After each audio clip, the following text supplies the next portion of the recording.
Hello everyone, most welcome.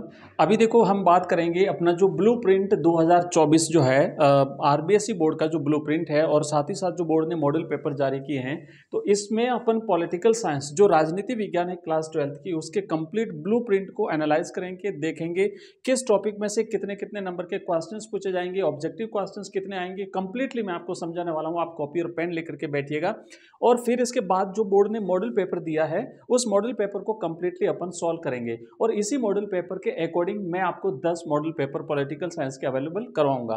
तो अगर हम बात करते हैं इसके पहले स्कीम ऑफ एग्जामिनेशन की मार्किंग की, तो बोर्ड का देखो पैटर्न आप देखोगे यहाँ पे, थोड़ा सा मैं इसे बड़ा कर देता हूँ। बोर्ड ने जो इस तरीके से बताया है कि भाई आपका जो राजनीति विज्ञान का जो पेपर रहेगा उसका ब्लूप्रिंट इस तरीके से आपको समझना है कि आपका 1 मिनट वेट करिएगा कि आपका जो अंक भार रहेगा उसमें अंक भार में ज्ञानात्मक जो क्वेश्चंस रहेंगे वो रहेंगे 30 नंबर के, अवबोधात्मक 36 नंबर के, ज्ञानोपयोगी अभिव्यक्ति वाले 10 के और मौलिक कौशलता रहेंगे आपके 4 के, टोटल 80 नंबर का रहेगा। अभी समझिएगा ब्लूप्रिंट में दिखवाता हूं, उससे पहले अपन देखेंगे कौन कौन से क्वेश्चंस कितने कितने आएंगे।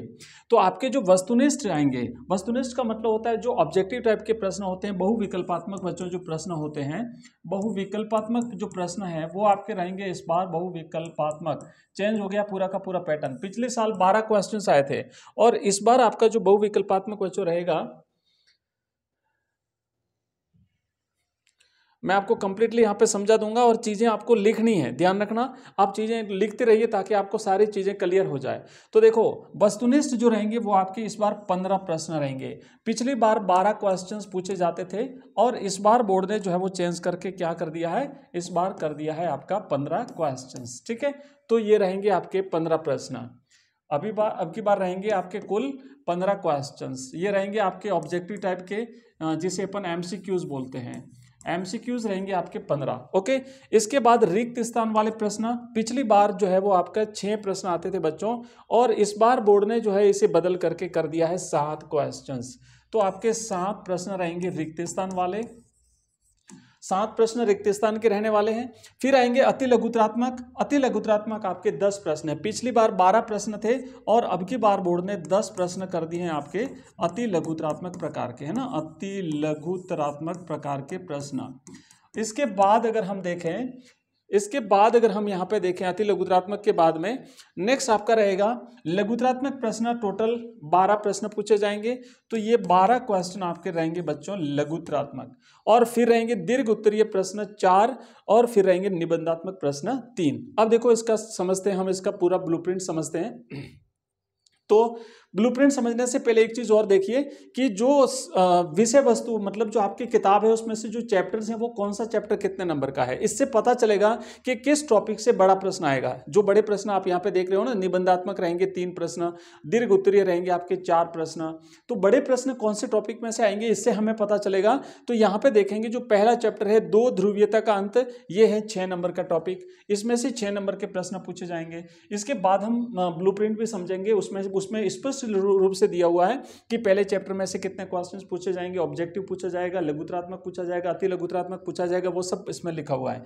फिर आपका जो दूसरा चैप्टर है वो 6 नंबर का है, तीसरा 6 नंबर का है, चौथा 6 नंबर का है, फिर 5 का है, 5 का है, फिर 6 का है, 5 का, ये 4 नंबर का एक टॉपिक है आपका एक दल के प्रभुत्व का दौर, ये 4 नंबर का है। ठीक है, इसके बाद बाकी सारे के सारे आपके 5 के 5 के 5 के 5 के 5 के और लास्ट वाला फिर 6 नंबर का है भारतीय राजनीति नए बदलाव। ठीक है, अब देखो 6 नंबर के कितने, एक तो लास्ट वाला टॉपिक है और एक ये है आपका वैश्वीकरण और फिर ऊपर के 4 टॉपिक ये 6 नंबर के हैं। तो ये कंप्लीटली आपका पैटर्न रहेगा। अब देखो चलते हैं अपन ब्लूप्रिंट पर और इसका ब्लूप्रिंट देख लेते हैं। तो अब यहां पे देखेंगे आप इस ब्लूप्रिंट को समझिएगा। ये आपको ज्यादा ध्यान रखना है, कॉपी और पेन लेके बैठना, एक बार नोट कर लेना, सब कुछ आपको यहां पे समझ में आ जाएगा। तो यहां जो अपन देखेंगे ना, पहला जो अपना चैप्टर है 2 ध्रुवीयता का अंत है। ये जो 2 ध्रुवीयता का अंत है इसमें से एक प्रश्न पूछा जाएगा ऑब्जेक्टिव टाइप का, यानी इसमें से एक एमसीक्यूज पूछा जाएगा।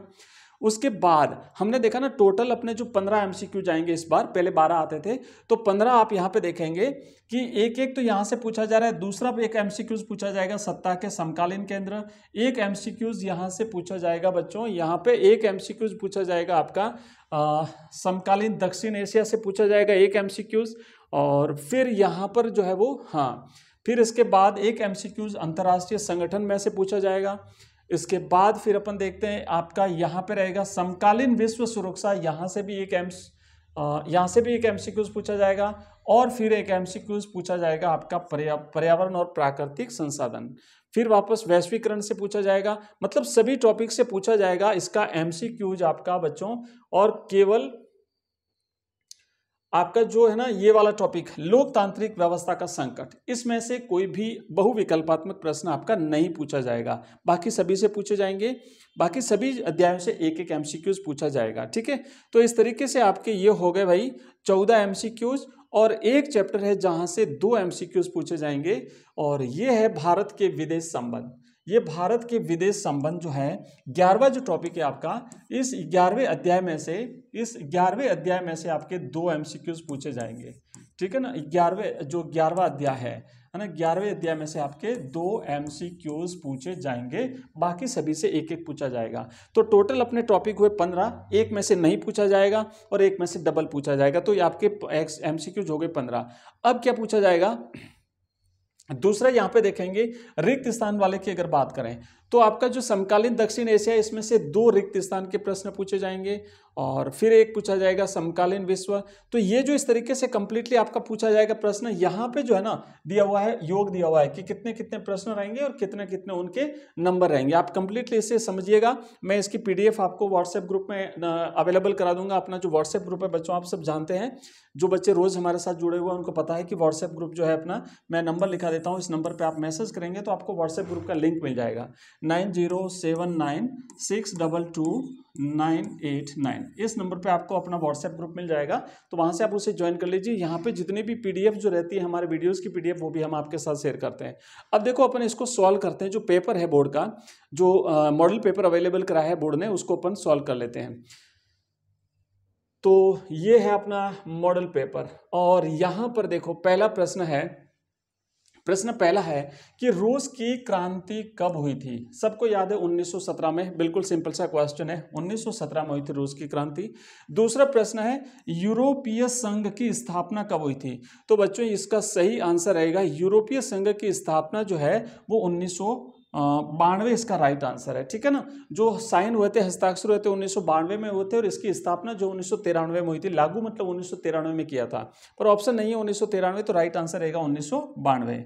नेक्स्ट अगला क्वेश्चन, दक्षिण एशिया का सबसे बड़ा देश कौन है। तो बच्चों हम सब जानते हैं, इसको हमने कई बार किया है, अपनी जो लाइव क्लास होती है उस लाइव क्लास में भी हमने इसे किया है कि दक्षिण एशिया का सबसे बड़ा देश है भाई भारत है। तो दक्षिण एशिया में टोटल जो 8 देश हैं उसमें से सबसे बड़ा राष्ट्र है भारत। अगला क्वेश्चन है संयुक्त राष्ट्र दिवस जो है वो कब मनाया जाता है। बच्चों ये जितने भी क्वेश्चन है ना, ये हमारी जो लाइव क्लास रही है उसमें हमने कंप्लीटली कवर कर लिया, और अपनी लाइव क्लास कंटिन्यू चलेगी। अभी फिलहाल ज्योग्राफी पढ़ रहे हैं अपन, जो बहुत ही जल्दी पॉलिटिकल साइंस शुरू करने वाले हैं, हिस्ट्री भी करेंगे। तो जितने भी सारे सब्जेक्ट हैं उसमें लाइव क्लास में अपन पढ़ते हैं। जो नए बच्चे हैं जो पहली बार चैनल पर आ रहे हैं, अगर आपने हमारे जो चैनल को सब्सक्राइब कर दीजिए, और अगर लाइव क्लास ज्वाइन करना चाहते हैं जो कि शाम को एवरीडे 8:30 बजे होती है, तो आप इस जो वीडियो है इसमें जो लिंक दिया हुआ है, आप इसमें डिस्क्रिप्शन में वहाँ पे लिंक देखोगे, वहाँ पे क्लिक करिए और हमारी जो ऐप है उसको डाउनलोड कर लीजिए, हमारे व्हाट्सएप ग्रुप को ज्वाइन कर लीजिए, यहाँ पे आपको लाइव क्लास का नोटिफिकेशन मिल जाएगा। तो चलिए आगे बढ़ते हैं। यहाँ पे लिखा हुआ है कि संयुक्त राष्ट्र दिवस 24 अक्टूबर को मनाया जाता है बच्चों, राइट आंसर है ऑप्शन 1। नेक्स्ट क्वेश्चन है जैविक हथियार संधि कब हुई थी। तो जैविक हथियार संधि जो है इसे बायोलॉजिकल वेपन कन्वेंशन कहते हैं, BWC 1972 में हुई थी। तो इसका राइट आंसर रहेगा ऑप्शन 1972। और जो CWC हुई थी ना, केमिकल वेपन कन्वेंशन, रासायनिक हथियार संधि, वो 1992 में हुई थी। 1972 और 1972 में हुई थी, और एक 1992 में हुई थी, 20 साल के बाद में। नेक्स्ट क्वेश्चन अगला है, आगे बढ़ते हैं अगले क्वेश्चन की तरफ बच्चों। नेक्स्ट प्रश्न यहाँ पे देखो लिखा हुआ है कि आवर कॉमन फ्यूचर शीर्षक ब्रेटलैंड रिपोर्ट बच्चों 1987 में प्रकाशित हुई थी। राइट आंसर रहेगा इसका ऑप्शन बी, 1987 में। नेक्स्ट क्वेश्चन है वर्ल्ड सोशल फोरम की प्रथम बैठक कब हुई थी। तो वर्ल्ड सोशल फोरम की प्रथम बैठक बच्चों ब्राजील में 2001 में जो है वो हुई थी, ब्राजील। ओके, अगला क्वेश्चन नेक्स्ट है, शिमला समझौता कब हुआ था? बच्चों शिमला समझौता आपको याद होगा 1971 में भारत और पाकिस्तान का जो युद्ध हुआ था, उस युद्ध के बाद में 1972 में भारत और पाकिस्तान के बीच में शिमला में एक समझौता हुआ था, जिसे शिमला समझौते के नाम से जानते हैं। तो इसमें भारत की तरफ से भारतीय प्रधानमंत्री श्रीमती इंदिरा गांधी और पाकिस्तान के प्रधानमंत्री जुल्फिकार अली भुट्टो के बीच में ये समझौता जो है वो हुआ था, 1972 में हुआ था। राइट आंसर इसका ऑप्शन ए है। अगला क्वेश्चन नेक्स्ट प्रश्न है, भारत के किस राज्य में सर्वप्रथम गैर कांग्रेसी सरकार का गठन हुआ था? तो वही केरल में सबसे पहले भारत में गैर कांग्रेसी सरकार का गठन हुआ था। नेक्स्ट है, नीति आयोग की स्थापना कब हुई थी? बच्चों पहले योजना आयोग होता था और उस योजना आयोग के स्थान पर 2015 से 1 जनवरी 2015 से नीति आयोग की स्थापना की है। ये राइट आंसर रहेगा इसका ऑप्शन, जिसे राष्ट्रीय भारत निर्माण परिवर्तन संस्था के नाम से जाना जाता है। अगला क्वेश्चन है, भारत और पाकिस्तान के मध्य कारगिल संघर्ष कब हुआ था? तो इन दोनों देशों के बीच में कारगिल संघर्ष 1999 में हुआ था बच्चों, 1999, जिसमें भारत ने फिर अंततः पाकिस्तान को हरा दिया था। गरीबी हटाओ का नारा किसने दिया था? गरीबी हटाओ का नारा बच्चों 1971 के चुनाव में इंदिरा गांधी ने दिया था। इंदिरा गांधी इसका राइट आंसर रहेगा, ऑप्शन ए इसका इंदिरा गांधी है। नेक्स्ट क्वेश्चन है, पेरियार के नाम से किसे जाना जाता है? तो पेरियार जो है ये एक द्रविड़ आंदोलन के जनक के नाम से भी जाना जाता है। द्रविड़ आंदोलन के जनक के नाम से ईवी रामास्वामी नायकर, है ना, ईवी रामास्वामी नायकर, और ये दलितों शोषितों के मसीहा के रूप में भी जाना जाता है। इन्हें पेरियार के नाम से जानते हैं। अगला क्वेश्चन नेक्स्ट है, मंडल आयोग के अध्यक्ष कौन थे? तो बच्चों मंडल आयोग के अध्यक्ष थे बिंदेश्वरी प्रसाद मंडल, ऑप्शन स इस प्रश्न का करेक्ट आंसर है। अगला क्वेश्चन है, पंजाबी भाषा साहित्य की साहित्यिक पत्रिका नागमणि का संपादन करता कौन है? तो नागमणि का संपादन किया था अमृता प्रीतम ने। सही जवाब है ऑप्शन ब। नेक्स्ट, अब देखो ये तो हो गए इस तरीके से आपके टोटल 15, तो 15 MCQs आएंगे, और अब हमारा रहेगा रिक्त स्थान वाला। जो 7 रिक्त स्थान के वाले प्रश्न है इनको भी अपन एक एक करके कर लेते हैं। पहला प्रश्न है कि 1998 में भारत ने परमाणु परीक्षण किया था। तो 1998 में भारत ने अपना दूसरा परमाणु परीक्षण पोखरण राजस्थान में किया था बच्चों, पोखरण राजस्थान में किया था। राइट आंसर रहेगा पोखरण राजस्थान। नेक्स्ट है, परमाणु अप्रसार संधि जो है वो कब हुई थी? तो बच्चों परमाणु अप्रसार संधि जो है वो 1967-68 में हुई थी, ठीक है ना, 1968 में हुई थी, 1968 में इसका राइट आंसर रहेगा। अब ये जो परमाणु अप्रसार संधि है ये विश्व स्तर पर पूरे विश्व में परमाणु हथियारों के प्रसार को रोकना और साथ ही साथ परमाणु परीक्षण पर प्रतिबंध लगाती है। ये संधि 1968 में हुई थी, जिसे इंग्लिश में नॉन प्रोलिफरेशन ट्रीटी भी कहते हैं, न्यूक्लियर नॉन प्रोलिफरेशन संधि कहते हैं। नेक्स्ट है, प्रथम पंचवर्षीय योजना कब चलाई गई थी? तो भारत में जब 5-5 वर्षों की योजना के तहत विकास कार्य किए जाते थे और पंचवर्षीय योजनाएं अपना जाती थी। पहली पंचवर्षीय योजना 1951 से 1956 5 वर्षों के लिए अपनाई गई थी। नेक्स्ट क्वेश्चन है, जवाहरलाल नेहरू के राजनीतिक उत्तराधिकारी कौन थे? भाई जवाहरलाल नेहरू के राजनीतिक उत्तराधिकारी लाल बहादुर शास्त्री हुए थे। लाल बहादुर शास्त्री जी, है ना, लाल बहादुर शास्त्री जी। और 1964 में जब नेहरू जी की मृत्यु हुई तो 64 में फिर शास्त्री जी को जो है वो भारत का प्रधानमंत्री बनाया था, और 64 से लेकर के 66 तक शास्त्री जी रहे थे भारत के प्रधानमंत्री, और उसके बाद ताशकंद समझौता हुआ था जिसमें इनकी मृत्यु हो जाती है। अगला क्वेश्चन है, ऑपरेशन ब्लू स्टार का संबंध किस राज्य से है? बच्चों पंजाब राज्य से। आपको याद होगा कि उस समय जो है वो खालिस्तान की मांग उठी थी और उसको नियंत्रित करने के लिए ऑपरेशन ब्लू स्टार चलाया था अमृतसर में जो स्वर्ण मंदिर है वहाँ पे, ठीक है। और इसके बाद बाकी ये सारे जो बच्चों प्रश्न है ना, सप्तदलीय गठबंधन, बर्लिन की दीवार किसका प्रतीक है? तो बर्लिन की दीवार जो है वो दोनों ध्रुवों के बीच का प्रतीक थी, एक प्रकार से विभाजन का प्रतीक थी बर्लिन की दीवार, जो कि पूर्वी जर्मनी और पश्चिमी जर्मनी के बीच में खींची थी। लिट्टे का पूरा नाम क्या था? लिट्टे का पूरा नाम था liberation tigers of Tamil Eelam, liberation tigers of Tamil Eelam. अगला क्वेश्चन है कि सुरक्षा का बुनियादी अर्थ क्या है? तो सुरक्षा का बुनियादी अर्थ होता है खतरे से आज़ादी, है ना, खतरे से आज़ादी, खतरे से आज़ादी। सुरक्षा का बुनियादी अर्थ है खतरे से आज़ादी। अगला क्वेश्चन है, भारत में नए आर्थिक सुधारों की शुरुआत कब हुई थी? 1991 से हुई थी भारत में नए आर्थिक सुधारों की शुरुआत। साझी संपदा से क्या तात्पर्य है? ऐसी संपदा जिस पर किसी एक व्यक्ति, संस्था या देश का अधिकार न हो बल्कि समस्त मानव प्रजाति का अधिकार हो, वो उसे साझी संपदा कहते हैं। नेक्स्ट क्वेश्चन है, भारत चीन युद्ध कब हुआ था? बच्चों, भारत और चीन का युद्ध 1962 में जो है वो हुआ था। अगला क्वेश्चन देखो, नियोजन से क्या समझते हैं?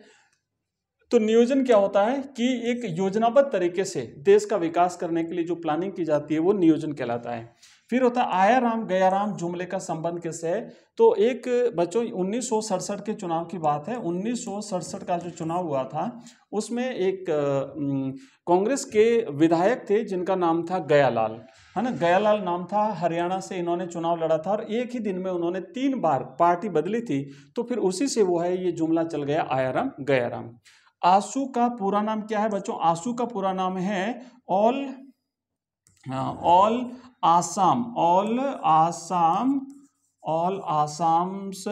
Assam students union. All Assam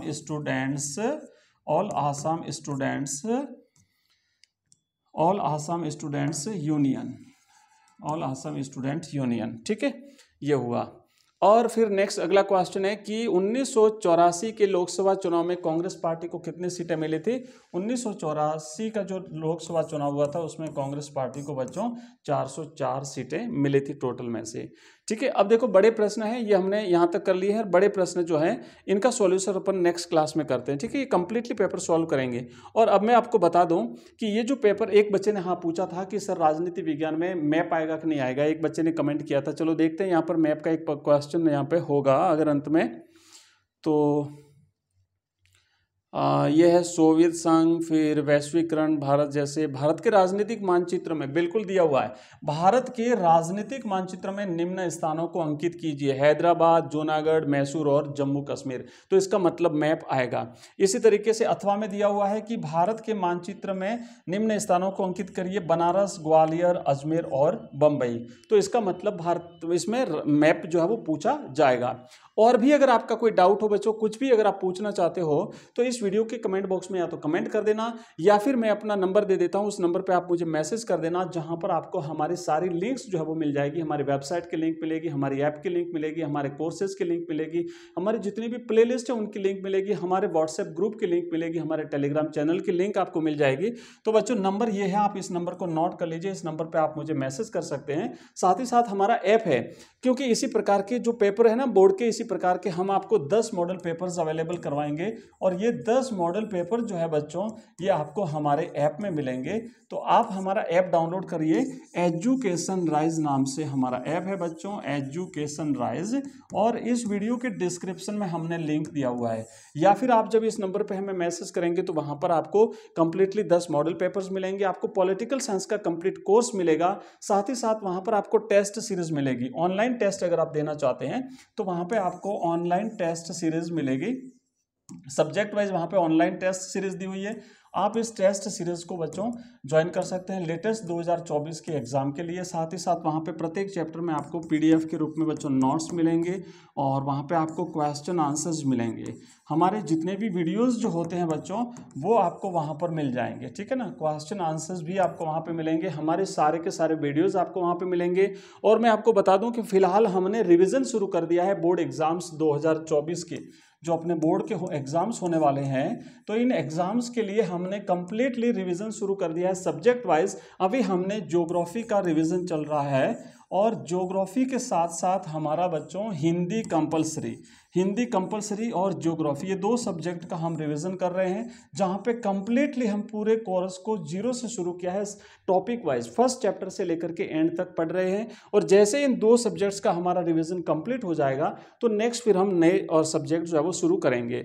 इसी के साथ साथ मैं बता देता हूं कि हमने जो है वो लाइव क्लासेस हमारी चलती है एवरीडे, है ना। लाइव क्लासेस हमारी रहती है बच्चों एवरीडे शाम को 8:30 बजे रहती है। 8:30 पर हमारी लाइव क्लास क्लास रहती हैं जिसका नोटिफिकेशन आपको इसी चैनल पर मिल जाएगा। अगर आपने चैनल को सब्सक्राइब करके ऑल नोटिफिकेशन बेल को क्लिक कर रखा है तो, या फिर मैंने नंबर जो दिया है उस नंबर पे भी आप मैसेज कर दीजिए, वहाँ पे आप ग्रुप ज्वाइन कर लीजिए, जिस ग्रुप में हम वीडियो से रिलेटेड PDF शेयर करते हैं नोट्स के रूप में, वहाँ पे एग्जाम से रिलेटेड जो इंपॉर्टेंट इन्फॉर्मेशन होती है शेयर करते हैं। ये कंप्लीटली बोर्ड के जो ब्लूप्रिंट है, मॉडल पेपर्स हैं, वो भी हम आपको वहीं पर शेयर करेंगे, और साथ ही साथ जो है वहाँ पे जो लाइव क्लास है हमारी उसका नोटिफिकेशन भी आपको मिल जाएगा। तो मिलते हैं अगले सब्जेक्ट के ब्लूप्रिंट को लेकर के, और जो हमारे जो कोर्स हम जो कर रहे हैं उसका नेक्स्ट वीडियो लेकर के नेक्स्ट क्लास में। तब तक के लिए जय हिंद, जय भारत।